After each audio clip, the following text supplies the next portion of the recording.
अफजल खान के दो बेटे मराठों के हाथ लगे। उसका एक बेटा फाजल खान, मूसे खान, अंकुश खान, याकुत खान अपनी जान बचाकर जावड़ी के जंगल में भाग निकले। वही जंगल में उन्हें प्रतापराव मोरे मिला। ये वही चंद्रराव मोरे का बचा हुआ भाई जिसने अफजल खान को जावड़ी में आने की सलाह दी थी। खान वालशान अफजल खान हजरत को गलत सलाह देने वाले प्रतापराव को देखते ही फाजल खान क्रोधित हो उसे मारने दौड़ा, पर मूसे खान ने उसे समझाया, यही एक आदमी है जो जावड़ी जंगल का चप्पा चप्पा जानता है, इसकी ही मदद से बाहर निकला जा सकता है। प्रतापराव लाचार बन जान की भीख मांगकर बच गया। जावड़ी के खुफिया रास्तों से वह उन्हें वाई की तरफ ले चला। वाई में खान के साथ हुए हादसे की खबर अब तक न पहुंची थी। घायल खून से लथपथ फाजल खान को देखकर वाई में हो हल्ला मच गया। अफजल खान अल्लाह ताला को प्यारा हो गया, शिवाजी ने उसका खात्मा किया, यह जानकर सारी फौज सहम गई। फाजल खान ने फौज को भाग निकलने का हुक्म दिया। वह खुद जनाने के साथ दौड़ पड़ा। वाई में नेताजी पालकर खुद आए और फाजल खान के महल की नाकाबंदी की, पर तब तक फाजल काफी दूर तक भाग निकल चुका था। खान का खात्मा, यह खबर वाई के जनता में खुशी का माहौल लेकर आई।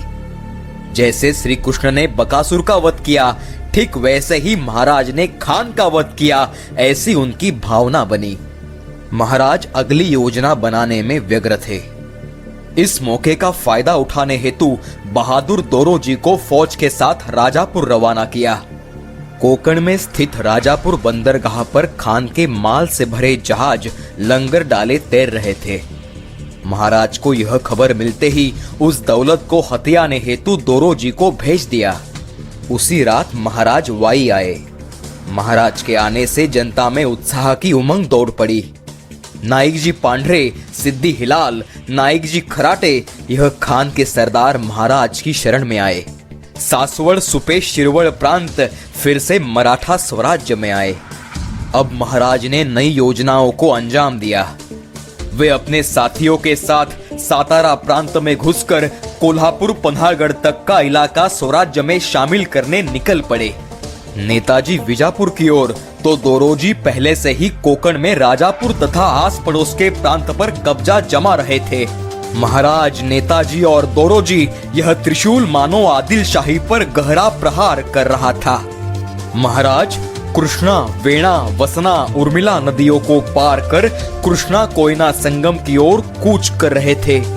बीजापुर दरबार में अफजल खान की बदौलत बड़ी बेगम अली आदिल शाह बेसब्री से इंतजार कर रहे थे। शिवाजी का कटा हुआ सर लेकर आता खुशनुमा खान उन्हें देखना था। शिवाजी का सिर तो दूर की बात, उन्हें खान का सिर भी नसीब न हुआ।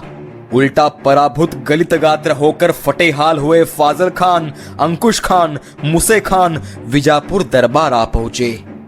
बीजापुर दरबार इस सत्ते से संभल भी न पाया कि तीसरे ही दिन खबर आ धमकी, शिवाजी कोल्हापुर की तरफ कूच कर रहा है, मतलब पन्हागढ़ पर हमले की संभावना थी। अफजल खान वध की वार्ता प्रतापगढ़ के नजीक मुल्क में ज्ञात थी, पर अंग्रेज, डच, फ्रेंच, पोर्तुगीज इन फिरंगियों के साथ कुतुब शाह, औरंगजेब, जंजीरे का सिद्दी सभी मान बैठे थे कि खान के शिकंजे से शिवाजी का बचना नामुमकिन है।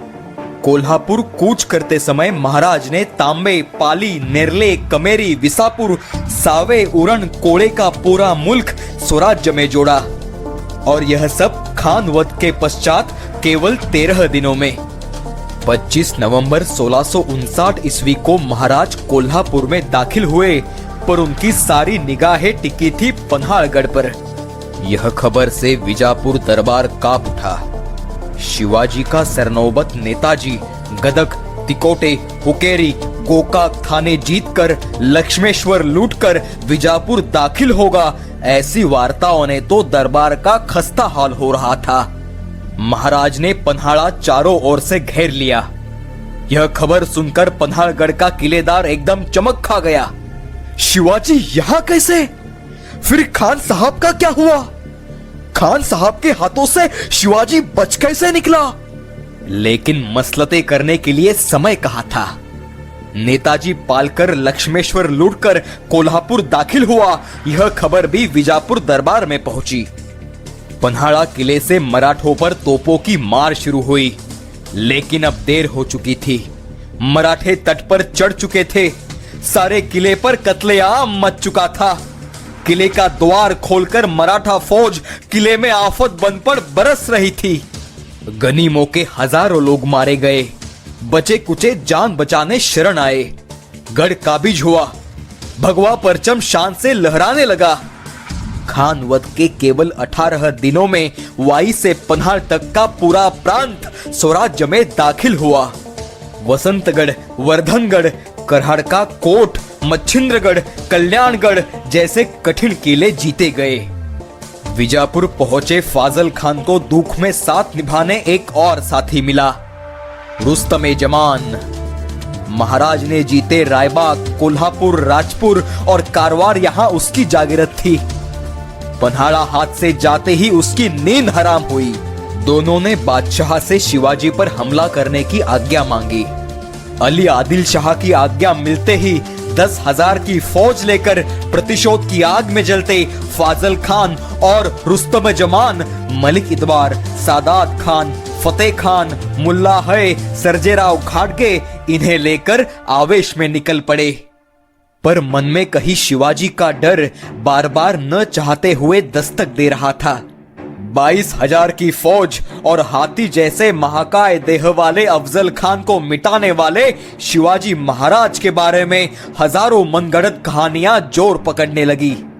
दरबारी मशहूर शायर मोहम्मद खान में लिख भी डाला, वो शिवाजी दिखता तो इंसान जैसा ही है, लेकिन भूत है भूत। यह रुस्तमे जमान शाहजी राजे पर जिनका लोभ था, उस रणदुल्ला खान का बेटा था। दरबार की इस हलचल की खबर महाराज को पन्हाड़गढ़ पर मिलते ही उन्होंने सैनिकों को सज्ज होने का आदेश दिया। इधर कोल्हापुर में प्रवेश करते ही फाजल और रुस्तम को खबर मिली कि खुद शिवाजी और नेताजी 5,000 की फौज लेकर आ रहे हैं। रुस्तमे जमान ने अपने फौज को तैयार किया।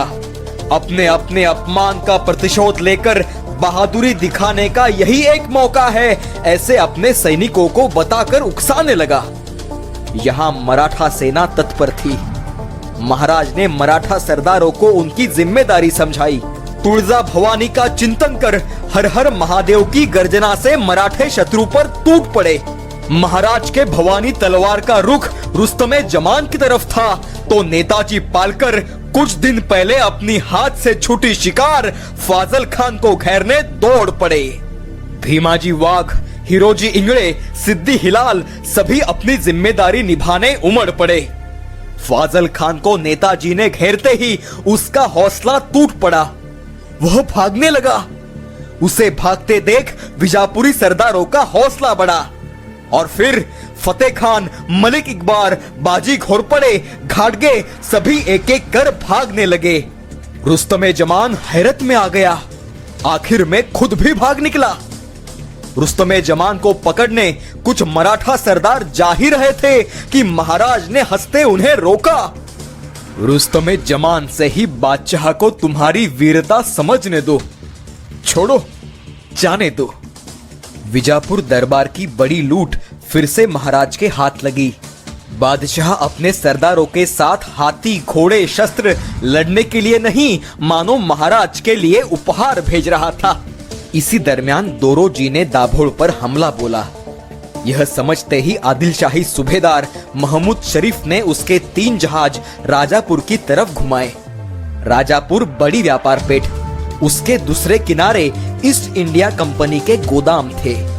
दोरोजी महमूद का पीछा करते राजापुर निकले।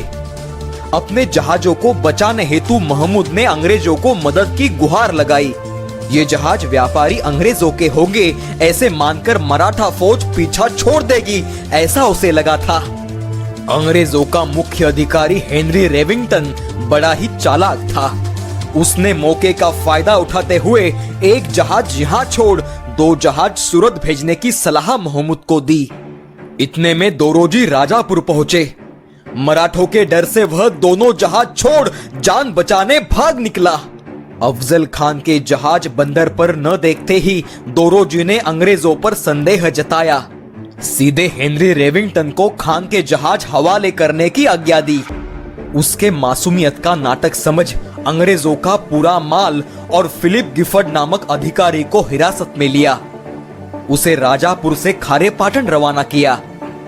हेनरी ने दोरोजी को जंजीरा के सिद्दी के खिलाफ मदद करने का आश्वासन दिया।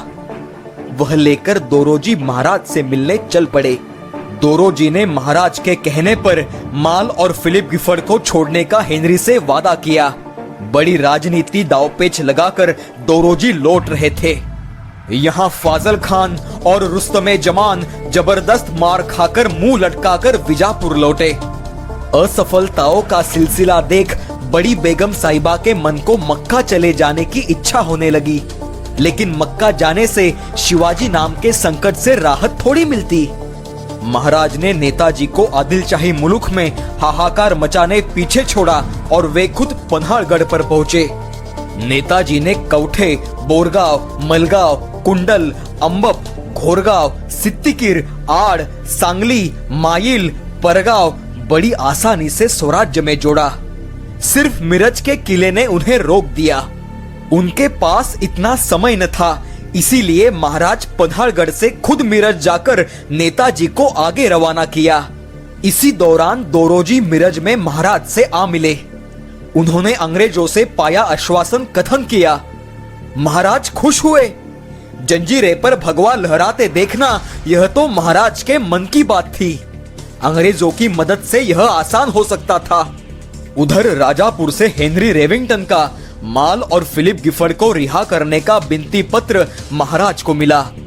जंजीरे की चमक सामने रखकर उनकी बातों को महाराज ने माना। मिरज के किले को महाराज घेरे हुए थे। नेताजी शाही मुल्क में स्वराज्य के झंडे गाड़ रहे थे।